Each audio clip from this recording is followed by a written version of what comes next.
नमस्कार स्टूडेंट्स। समावेशी शिक्षा सब्जेक्ट में हमारी समितियों के संबंध में टॉपिक चल रहा था, जिसमें हमने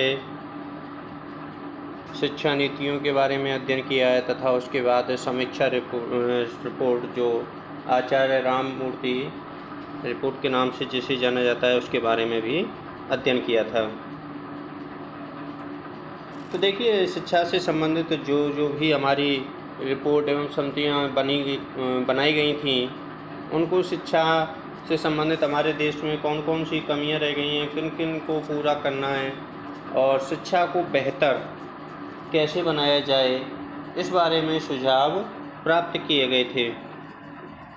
तो आज का जो हमारा टॉपिक रहेगा वो रहेगा प्रोफेसर यशपाल समिति, और ये कब बनाई गई है? सन 1992-93 में। तो आज का जो टॉपिक है प्रोफेसर यशपाल समिति 1992-93। चलो आज इसका हम विस्तार से अध्ययन करते हैं।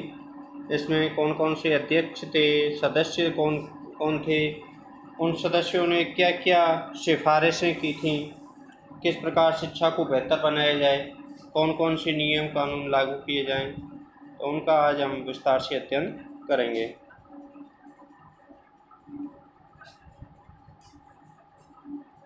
प्रोफेसर यशपाल समिति 1992-93।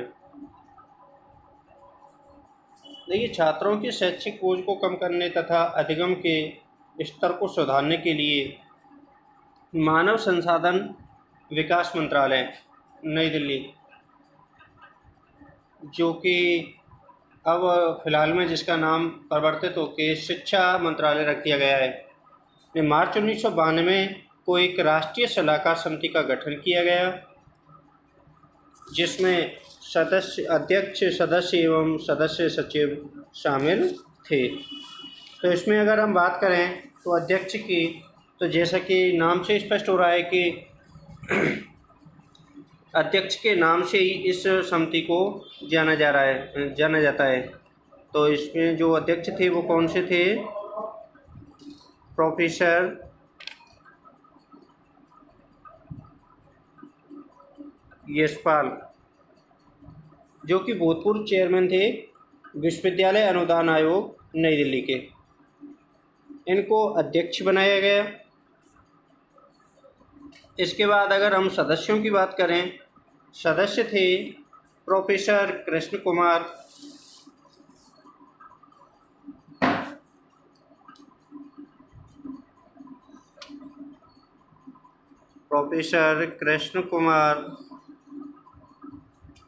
जो कि सेंट्रल इंस्टीट्यूट ऑफ एजुकेशन नई दिल्ली, दिल्ली विश्वविद्यालय के थे। दूसरे थे सुश्री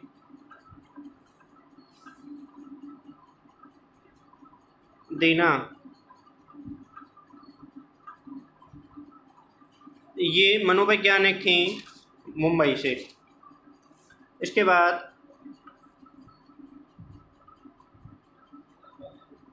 तीसरे थे श्रीमती विभा पार्थ सारथी, श्रीमती विभा पार्थ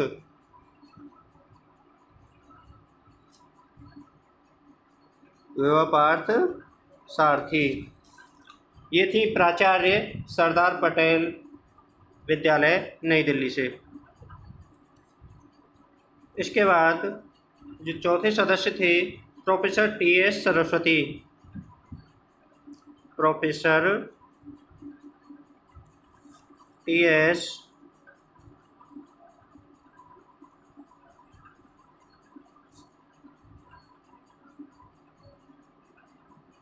सरस्वती, ये प्रमुख बाल विकास विभाग एस.एस. विश्वविद्यालय बड़ौदा से थे।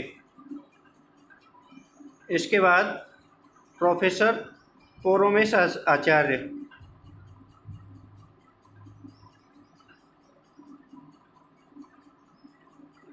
इसके बाद पोरोमेश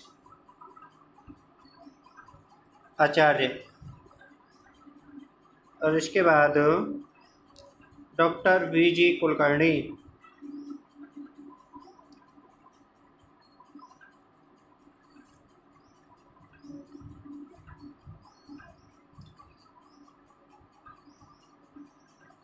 V G Kulkarni.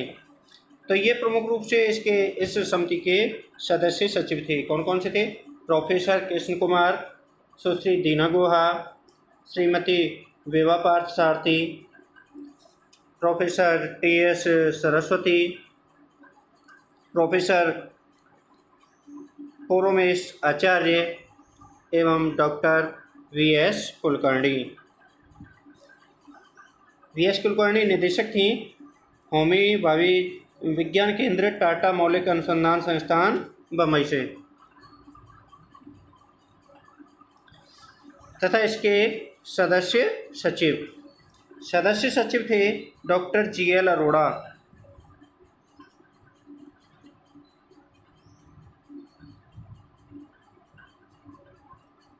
Doctor GL. Arora जो कि SCERT डिफेंस कॉलोनी नई दिल्ली से थे। ये समिति अपने अध्यक्ष जो कि इनके नाम से ये प्रोफेसर यशपाल समिति के नाम से ही जानी जाती है। इनका जो मुख्य रूप से इनका टाइटल था वो था शिक्षा बिना बोझ के। शिक्षा बिना बोझ के, इस आधार पर इन्होंने कार्य किया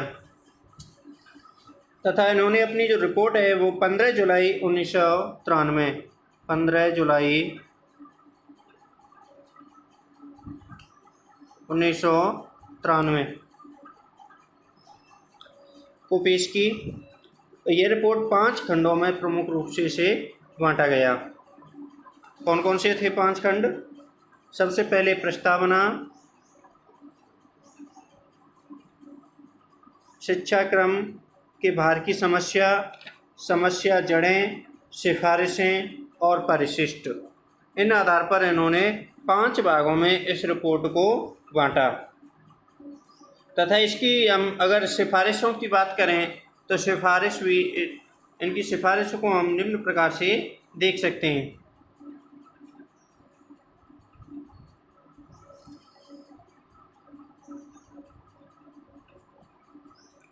इसकी सिफारिशों की बात करें तो हम सबसे पहले इसकी सिफारिश थी व्यक्तिगत उपलब्धि को पुरस्कृत करने वाली प्रतियोगिताओं को हतोत्साहित किया जाना चाहिए।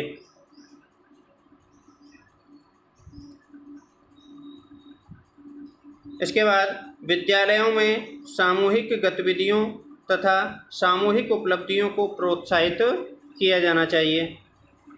मतलब विद्यालय में क्या है कि व्यक्तिगत तौर पर अगर कोई कार्य कर रहा है तो उसके साथ साथ ज़्यादा से ज़्यादा समूह पर ध्यान देना चाहिए, अर्थात सामूहिकता की भावना बच्चों में जागृत की जानी चाहिए जिससे कि उनमें सामाजिकता का विकास हो सके और एक दूसरे को सहयोग के लिए तत्पर हो सकें।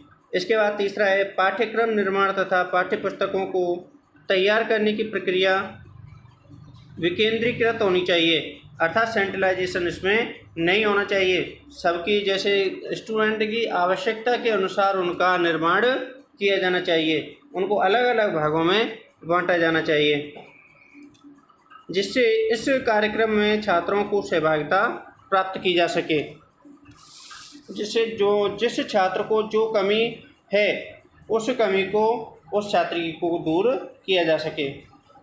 इसके बाद स्वैच्छिक संगठनों का पाठ्यक्रम निर्माण तथा पाठ्यपुस्तकों को तैयार करने की प्रक्रिया का सहयोग लेना चाहिए। इसके बाद ग्राम, ब्लॉक एवं जिला स्तर पर शिक्षा समितियों का गठन किया जाना चाहिए जिससे वे अपने कार्य क्षेत्र में विद्यालयों के नियोजन एवं परीक्षण का कार्य कर सकें। इसके बाद नर्सरी कक्षा में प्रवेश के लिए परीक्षण तथा साक्षात्कार का प्रचलन पर रोक लगाई जानी चाहिए और नर्सरी स्कूल को मान्यता प्रदान करने के मानदंड निर्धारित किए जाने चाहिए। इसके बाद प्राइवेट विद्यालयों को मान्यता देने के लिए निर्धारित मानदंडों को की कठोरता से पालन किया जाना चाहिए। इसके बाद पाठ्य पुस्तकों को स्कूली संपत्ति बनाया जाए। इन पुस्तकों को बालक विद्यालय में प्रयुक्त करें। अब इसके बाद गृह कार्य पाठ्य पुस्तक से हटकर दिया जाना चाहिए। जो हम गृह कार्य दे रहे हैं वो ऐसे होनी चाहिए जो पाठ्य पुस्तक से अलग हटके बेसिक नॉलेज पर बालकों को गृह कार्य दिया जाना चाहिए, जिससे कि वो घर पर गृह कार्य के लिए अपनी बारी बारी से पुस्तकें उपलब्ध कराई जा सकें और उनका अध्ययन करके उस कार्य को वो पूरा कर सकें। प्राथमिक कक्षाओं में शिक्षक छात्र अनुपात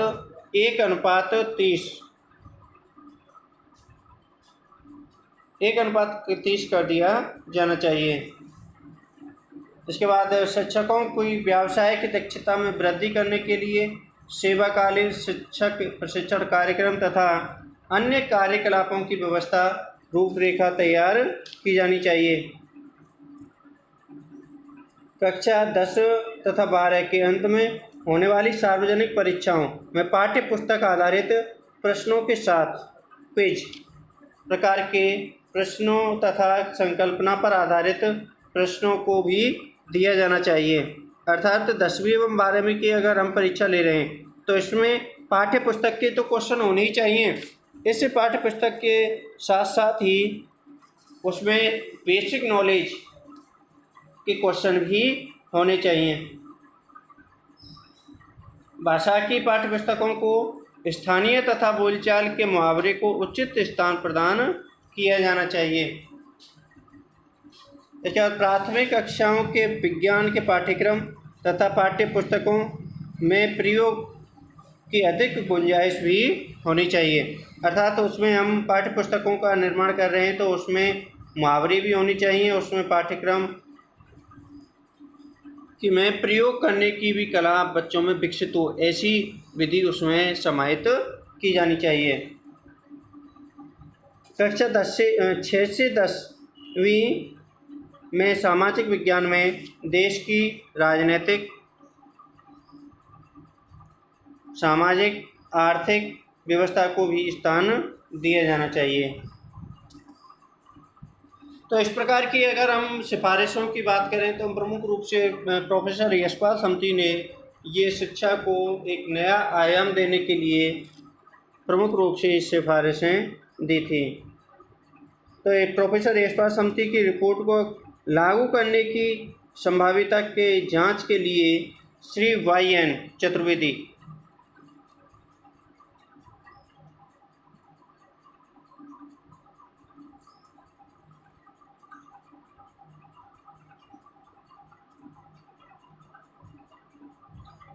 चतुर्वेदी की अध्यक्षता में एक 10 सदस्यीय समिति का गठन किया गया। कब? अगस्त 1993 में। इस दल ने समिति की अधिकांश सिफारिशों से सहमति प्रदर्शित की। अब इस समिति की जो समीक्षा समिति है प्रोफेसर YN चतुर्वेदी की अध्यक्षता में बनाई गई अगस्त 1993 में। तो इस समिति ने सिफारिशें की थी, अधिकांश सिफारिशें मान ली गई और उनको सहमति प्रदान की गई तथा कुछ ही सुझाव ऐसे थे जिन पर असहमति जताई थी। इस दल की रिपोर्ट पर शिक्षा ने केंद्रीय सलाहकार बोर्ड ने 2 मार्च 1994 को फिर दोबारा से इसमें विचार विमर्श किया गया और इसकी जो सिफारिशें थी भारत सरकार ने, जो मानव संसाधन विकास मंत्रालय था, उन्होंने संपूर्ण सहमतियों को स्वीकृति प्रदान कर दी गई।